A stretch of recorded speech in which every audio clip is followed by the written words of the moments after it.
Un saludo a todo nuestro público en Centroamérica y el resto del mundo que ven desde el canal a través de la señal de CB24. Les acompaña Ana Karina Villalba. Hoy vamos a hablar acerca de un tema que está siempre sobre el tapete. Se trata de la privacidad de las comunicaciones. Un tema que ha sido noticia y es noticia constantemente en Panamá. Recientemente ha estado también muy en boga con las máquinas de intervención telefónica supuestamente compradas por el expresidente Ricardo Martinelli. Vamos a hablar de ese tema. También vamos a hablar de la privacidad de las comunicaciones electrónicas. Vamos a hablar de la seguridad de las cuentas bancarias, del espionaje telefónico de los gobiernos y a los gobiernos. Y vamos a hablar también del espionaje de todo tipo de comunicaciones, así como el espionaje a todo tipo de comunicaciones de los gobiernos y a los gobiernos desde el punto de vista corporativo. Usted, ¿qué medidas preventivas debe buscar para salvaguardar su seguridad y también su privacidad? De todo eso vamos a conversar en el día de hoy con un especialista en gestión de riesgo, con todos los honores para llevar esta carrera que tiene 25 años ya conduciendo. Se trata de Antonio Ayala. Bienvenido a Desde el Canal aquí en CB24, Antonio Ayala.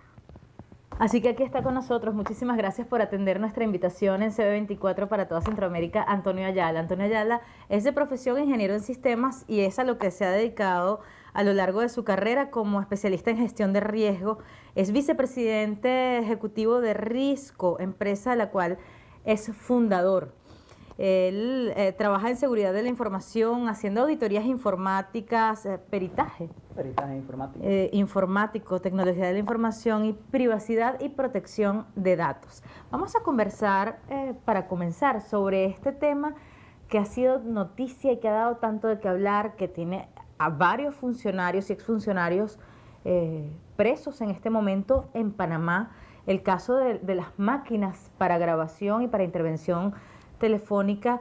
En este particular, los targets, los objetivos habrían sido periodistas y también políticos, supuestamente por la gestión de Ricardo Martinelli. Y cuando la gente oye todo esto, los que han sido objeto de estas grabaciones, en esas listas que han surgido, se preguntarán, y nunca queda totalmente claro, ¿hasta dónde llega esto?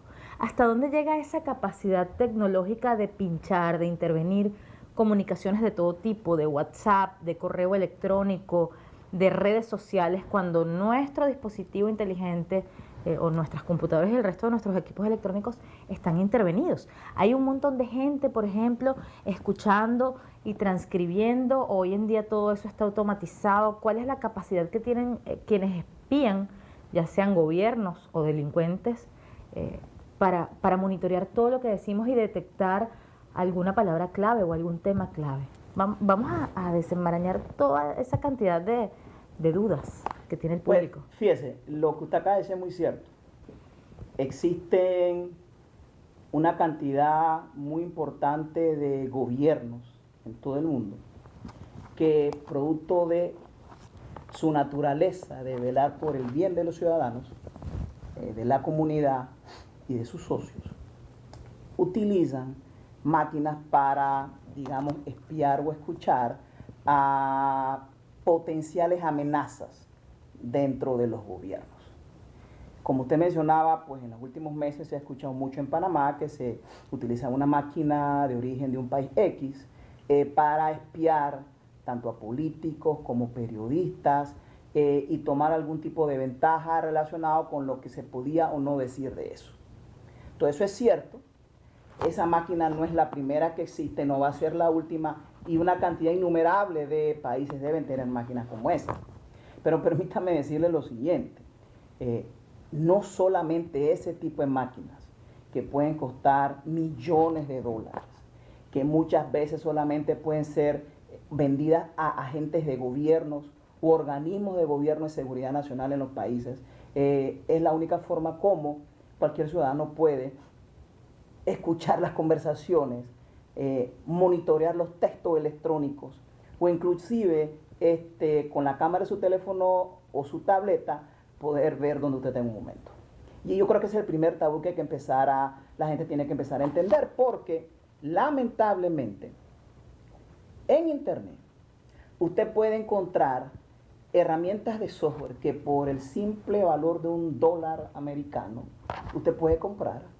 Usted puede bajar en su teléfono, usted puede de manera amistosa enviársela a alguien y si que la otra persona se dé cuenta, usted de su teléfono puede hacer proporciones guardadas, claro está, escuchar la conversación de la persona, ver qué envía en mensaje de texto, a qué lugares se ingresa en internet, qué hace y qué no hace en estas redes sociales. Y eso tiene una razón de ser. De la vértice que usted quiera ver, las cosas pueden ser buenas o malas. Hablábamos fuera de cámara que el tema de la energía nuclear, usted lo puede utilizar para hacer energía o para destruir un país. Ahí está que no lo hizo con esa intención. Exactamente. Entonces, ¿qué sucede?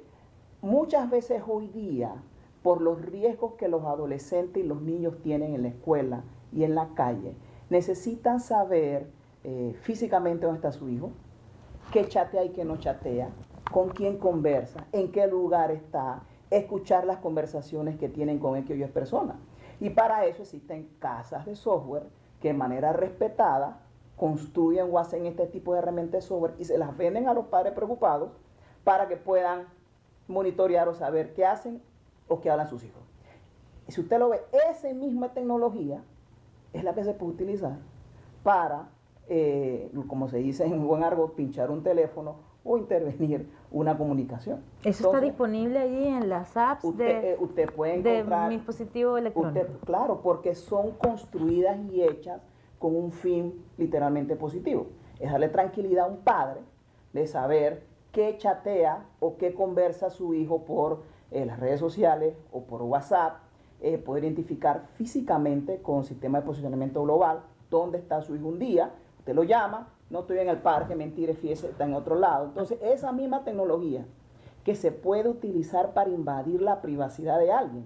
Aquí hay un montón de gente que no va a dormir hoy pensando en ese esposo, pues, novio o novia, esposa celópata. Pues créanme que no es mi intención que no duerman, pero la verdad es que la misma tecnología usted la puede utilizar por algo bueno o malo.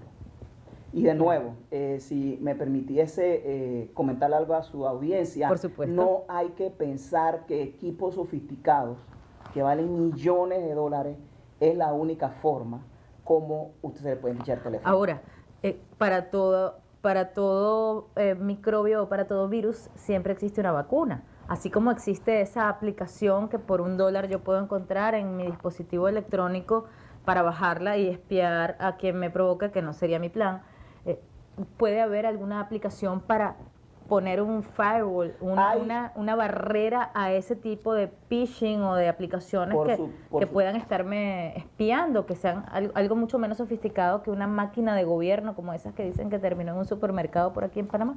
Por supuesto que sí, existen herramientas de software que usted también puede comprar, instalar en su dispositivo móvil, y el dispositivo móvil no solamente su teléfono, puede ser su teléfono, su tableta, su computador personal, cualquier otro dispositivo móvil.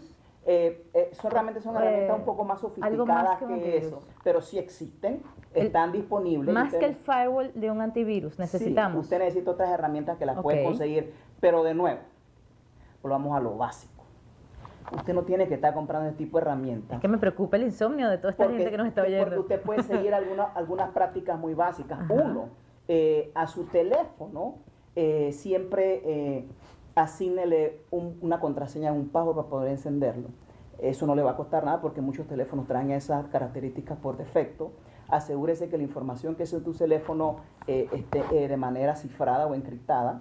Otra cosa, no le esté dando clic o me gusta o quiero ser tu amigo a cualquier cosa que le llegue a su teléfono.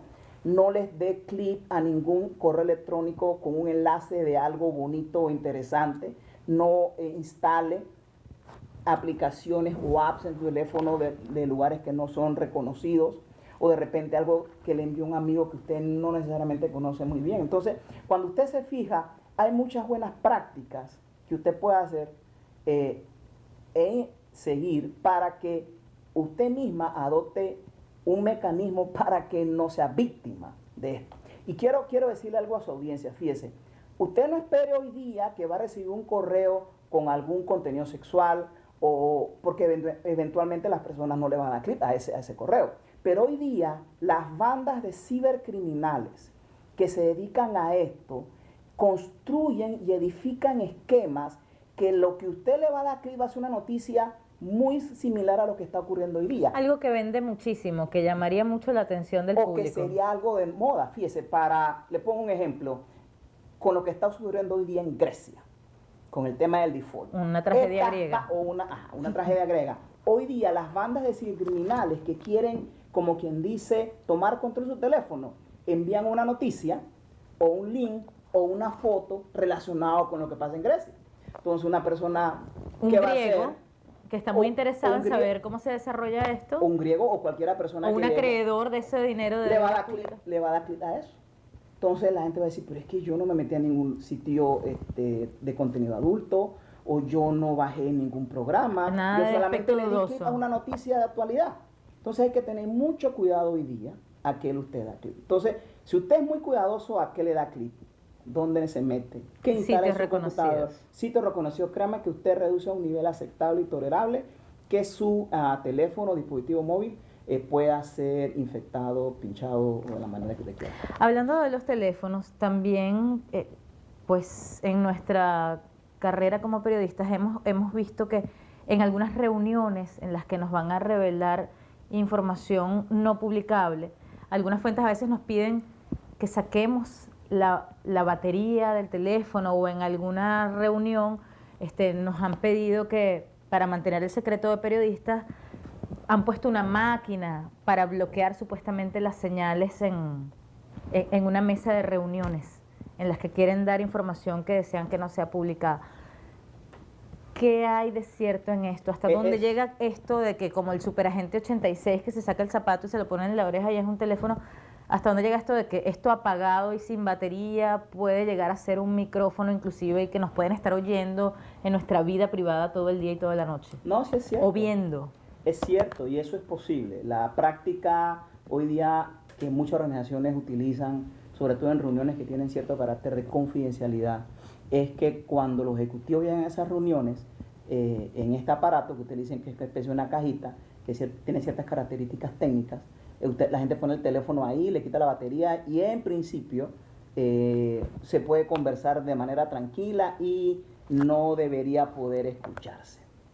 Eso es cierto hasta cierto punto, porque todo va a depender de algunos factores. Esas cajitas, algunas veces las personas las construyen de manera artesanal. Ven las instrucciones en internet, ponen unas mallas de lo que sería papel de aluminio que venden en el supermercado. No todos los papeles de aluminio son iguales, ni el grosor es el mismo. Construyen ese tipo de cajitas y la gente dice ahí. Se parecen pero no son. Entonces hay cajitas especializadas que venden compañías para precisamente hacer lo que usted dice. Pero también está otro elemento. ¿Qué tan lejos o cerca está la antena de celular más cercana a la oficina donde usted está? Porque no es lo mismo tratar de impedir la señal de una antena que está a, qué sé yo, 30 o 40 metros a una que está a 15 o 20. La señal va a ser más fuerte. Vamos a cumplir con compromisos comerciales y al regreso seguimos conversando con Antonio Ayala, porque usted seguramente tiene una cuenta bancaria y tiene que saber cómo protege su intimidad, cómo protege su privacidad, y también en el mundo corporativo debe saber cómo se protege la información relevante del espionaje electrónico. Al regreso de la pausa, aquí en Desde el Canal.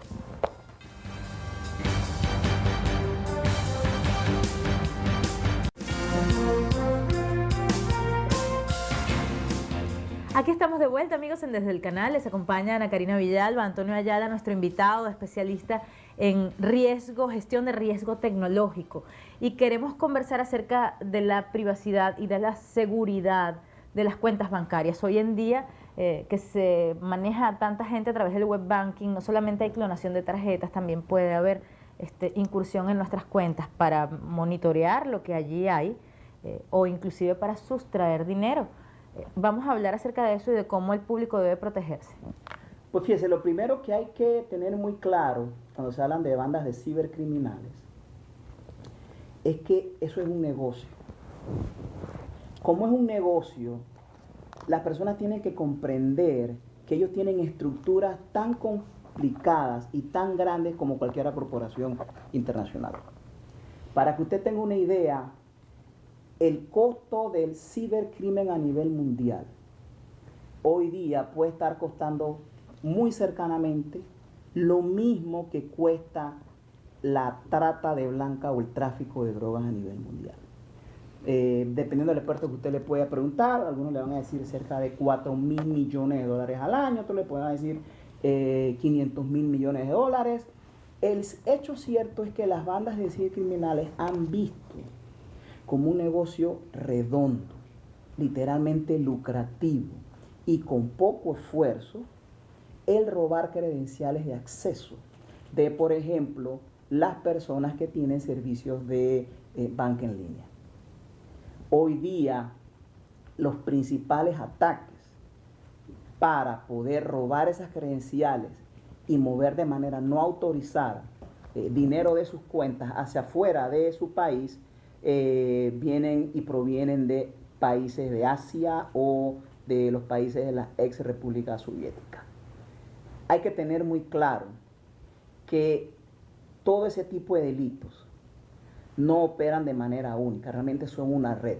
Una persona hace el programa en algún país de la ex República Soviética, ese programa llega a su computador, le roban las credenciales, el user o la contraseña de su computador, se hace la transferencia electrónica a otro país, usualmente nunca al mismo país, en otro país sacan el dinero y luego lo regresan una parte al origen y otra parte al lugar donde fue el dinero. Entonces, como usted va a ver un delito informático de robo a través de banca en línea, cuando usted va a ver todos los actores, al menos participan entre 3, 4, 5 actores y al final es un flujo de transacción que puede tocar 2 o 3 países.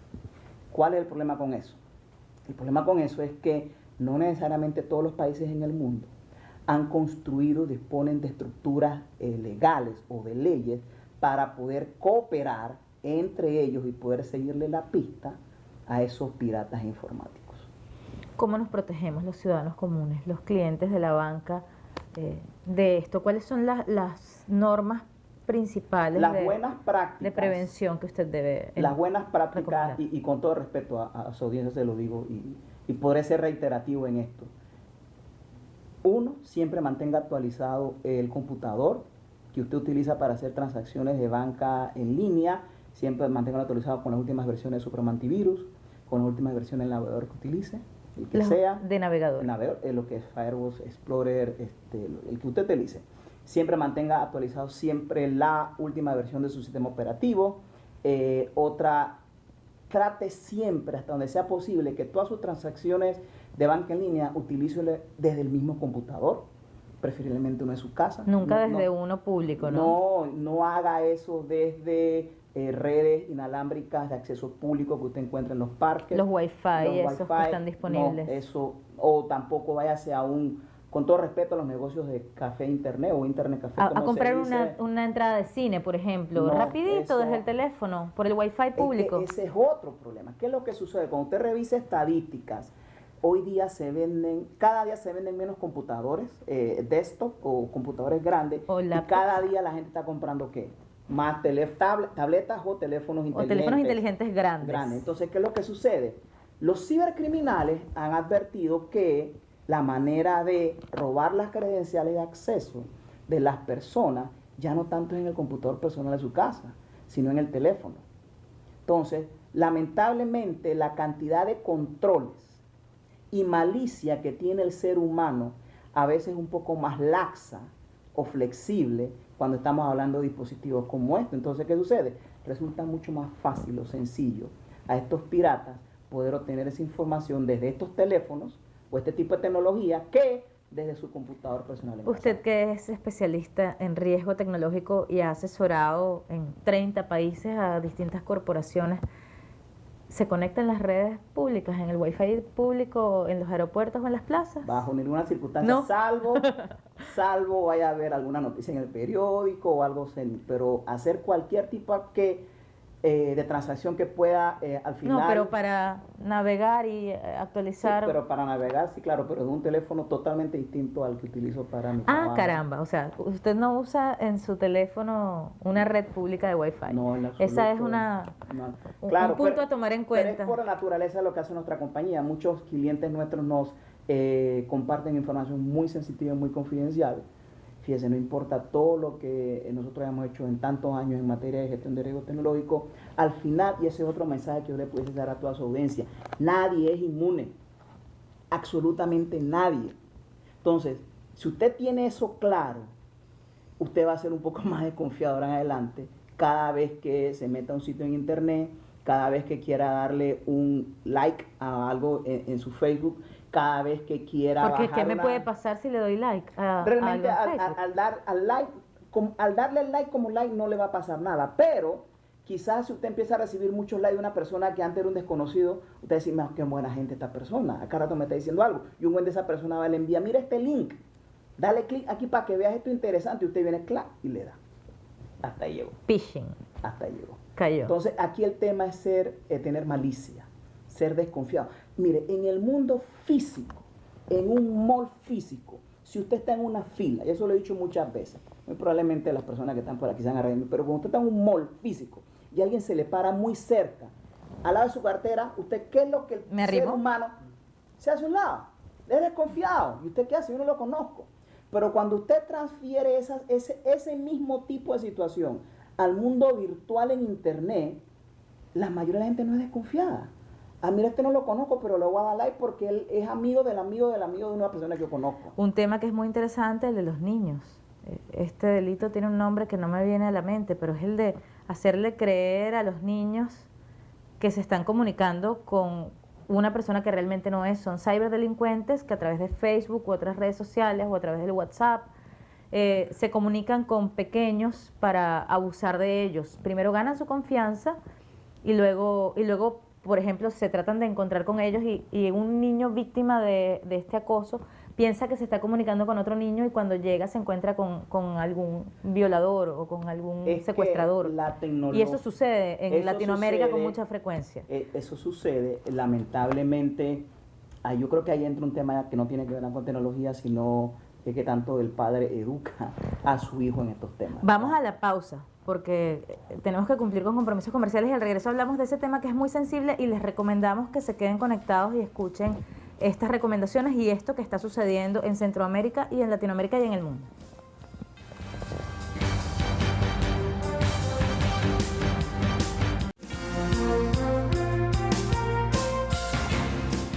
Aquí estamos, amigos, para la parte final de este Tocando Fondo, conversando en el día de hoy con Antonio Ayala, especialista en gestión de riesgo tecnológico. Y queremos tocar este tema que es bien sensible, se nos quedan muchos fuera del tintero, pero queremos hacer esto como una especie de servicio público porque es un delito que va increciendo, que va aumentando y la única manera de prevenirlo es informando y cuidando a nuestros niños. El grooming o acoso sexual o acoso a los niños a través de Internet.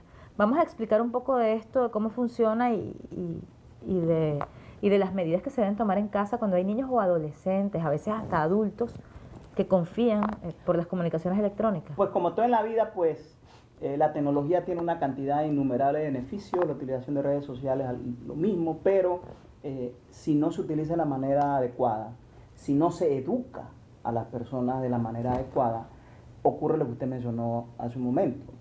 Personas con intereses oscuros se ganan la confianza de adolescentes o a veces hasta niños a través de las redes sociales, a través de Facebook o Twitter o WhatsApp o cualquiera de esas, y lamentablemente una vez que se gana la confianza a este menor de edad o a este niño que cree que está hablando con otro niño de su edad, que cree que está hablando con un niño de su edad, probablemente lo conoce y pues ahí podrá haber cualquier cantidad de historias lamentables fuera de eso, desde golpes hasta violaciones o inclusive secuestros. Y aquí, con todo respeto, yo creo que hay que hablar un tema que tiene que ver mucho más con la educación o la docencia que un padre le pueda dar a su niño, y lo pendiente que debe estar un padre de lo que hace y no hace su niño o adolescente en la utilización de internet o las redes sociales o su teléfono. Y todos responden, ay mamá, eso no me va a pasar a mí. Fíjese, yo soy vivísimo. La cantidad, nadie es vivo en este tipo de cosas. Siempre hay gente más viva que uno en algunos temas. ¿Qué es lo que sucede? Si el papá o la mamá de ese niño o ese adolescente conversa, habla, no fustiga, no golpea, y le hace ver los riesgos que él como niño o adolescente está expuesto, muy probablemente sea mucho más fácil que a un adolescente o un niño le ocurra eso. Pero fíjese, hay algunos consejos muy simples que pueden ayudar a una casa a que estas cosas no ocurran. El primer error que vemos es que muchas veces los padres el computador se lo ponen en el cuarto al niño.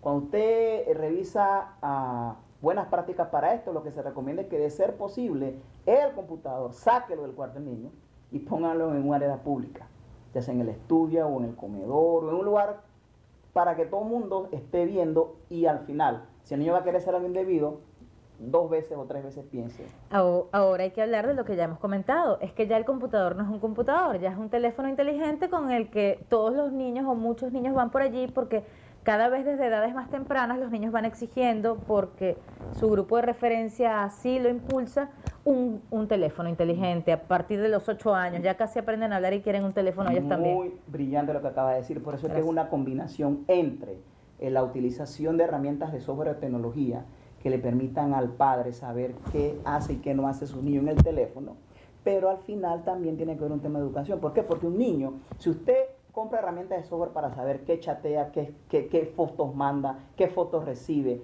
en el teléfono inteligente de su hijo, un niño lo que puede hacer es que apaga el teléfono y utiliza el teléfono de otro compañero, donde no te hace software. Entonces ahí es donde viene la importancia de lo que es la educación. La confianza. La confianza, explicar los riesgos, porque si fuese por software, entonces usted tendría que tener un software en cualquier dispositivo digital al cual su niño va a tener acceso. Y eso, pragmáticamente hablando, es imposible. Estados Unidos considera que la principal amenaza que tiene es la de la delincuencia cibernética. Sí, cuando usted revisa lo que ha dicho el presidente Obama, en estos pocos días la amenaza del robo de cerca de 18 millones de registros de información sensitiva de empleados federales del gobierno de Estados Unidos, donde han acusado abiertamente al gobierno de China. Hace 2 o 3 días en los medios de comunicación se está debatiendo sobre si Estados Unidos puede considerar eso, una vez que se compruebe que fueron ellos, como una amenaza de guerra y poder replicar en consecuencia en función de eso. Cuando usted revisa la cantidad de agencias de seguridad de cibercrimen o ciberseguridad que existen, no solamente en Estados Unidos, sino en muchos países, es sorprendente. El cibercrimen es una amenaza a la economía de los países. Y en función de eso, muchos gobiernos, algunos tarde y otros más temprano, han empezado a hacer esfuerzos para precisamente restar toda la cancha o todo el terreno que han ganado los ciberdelincuentes. Tenemos un montón de temas interesantísimos pendientes. Esperamos poder conversar en una próxima oportunidad, porque nos ha quedado el tema del riesgo corporativo y este riesgo gubernamental también sobre el tintero. Un tema infinito e interesantísimo. Muchísimas gracias a Antonio Ayala, especialista en gestión de riesgo, vicepresidente y fundador de Risco. Muchas gracias a ustedes, cuando quieran. Le permitimos que nos diga un punto electrónico de encuentro para que nuestro público pueda contactarlos. Nos pueden visitar en nuestra... Una página web. Una página web que es riscco.com, risco.com. Nos pueden seguir en Twitter, @riscopanamá. Ahí nosotros todas las días emitimos consejos y buenas prácticas relacionadas para que no nos pase todo esto. @riscopanamá. Muchísimas gracias, especialmente a nuestros invitados de honor de cada día aquí Desde el Canal en CB24, una servidora, Ana Karina Villalba. En nombre de todo el equipo agradecemos su constancia y su preferencia.